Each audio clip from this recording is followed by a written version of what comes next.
this has been the offseason of trades, right? We've seen the big trades, we've seen the quarterback trades, we've seen the wide receiver trades. So when you go and look at the compensation, I always get asked a question about the trade chart and how accurate is the trade chart and do teams work off the trade chart. I think I've got some compelling information to tell you. Absolutely, they're working off the trade chart here. So let's look at the quarterback trades here first. Let's just look at Deshaun Watson and Russell Wilson. So when you hear the compensation, it sounds a little different, right? The Texans, they send out Deshaun Watson and a 6th-round pick in 24. Mm-hmm. They got back the 13th pick this year, their 4th-round pick, which is 107, a 1 and a 3 next year, and a 1 and a 4 the following year. So that's the compensation, right? And when you use the trade chart, just kind of the way it works is, on average, if you get a future first-round pick, you put it as the 18th overall selection. So you're just kind of playing average and saying, okay, let's assume that this next first-round pick is going to be right in the middle. Pick 18, park it right there. So when you do that, the value ends up being, you add up all the points, like the 13th pick's worth 1,150 points, and you go all the way down through all the picks that they got. The total ends up being 3241.4 points. So to give you context of what that cost them, the first overall pick in the draft is 3,000 points. So they acquired Deshaun Watson for the equivalent of the first overall pick in the draft and the 70th overall pick in the draft, which really doesn't seem like that much. You just heard all those picks, right? But when you just look at the points in the chart, doesn't look like that much. That's what you get. So I'm going to get to the Wilson trade, and then I want to get your thoughts on this thing. So Wilson, they get the Broncos receive Russell Wilson in a 4th-round pick. Same, instead of a 6th-rounder, they get a 4th. Then the Seahawks receive some players here: Drew Lock, Noah Fant, Shelby Harris. Then the 9th pick this year, the 1st round. The 40th pick this year, the 2nd round. 145th pick in the 5th round. A 23-1, and then a 23-2. So those points, when you add them all up, 3121.5. And then you're also getting, the players here when you add the players in. So 31-21 and 32-41, almost identical. So that is the equivalent of 3,000 points. So we the first overall pick, the 95th overall pick, and then Fant and Shelby Harris when you add those. Those as you like to say, a little sugar. Throw a little sugar on top. A little sugar on top. But doesn't that kind of crystallize it when you say, man, that's a lot to give up? But when you do the points, you're basically trading the first overall pick plus a little extra. But see, here's the thing about that, right? Because you and I talk about it, and we talk about how for so long people were married to picks and they didn't want to give up those picks.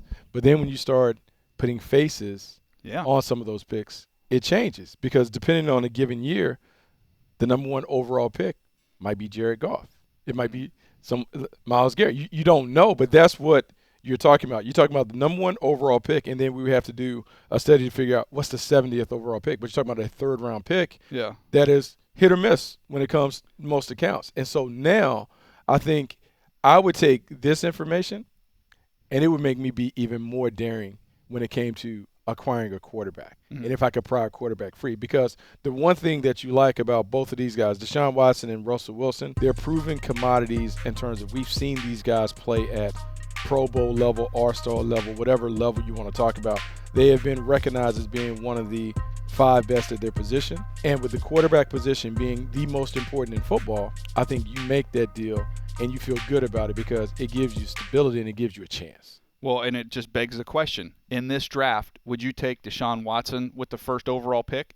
We're putting everything, obviously, in context, off the field stuff, off the field stuff. As a player, would you take him with the first overall pick this year? Yes. Russell Wilson, would you take him with the first overall pick? Yes, head and shoulders above what is coming out. Absolutely. Yeah. So it's a great example of when you kind of put the numbers with the chart on there, how it makes sense and how the compensation was different in terms of the collection of picks and how they orchestrated those trades. But the numbers got to the same. The value was the same. All right, let's get to the 2 big receiver trades here, Davante Adams and Tyreek Hill. So Davante Adams went for pick 22 and 53. You add up those points, it's 1,150 points, which is the equivalent of the 13th overall pick. So that's for Davante Adams. Tyreek Hill, when you add up the points, 1,150.6.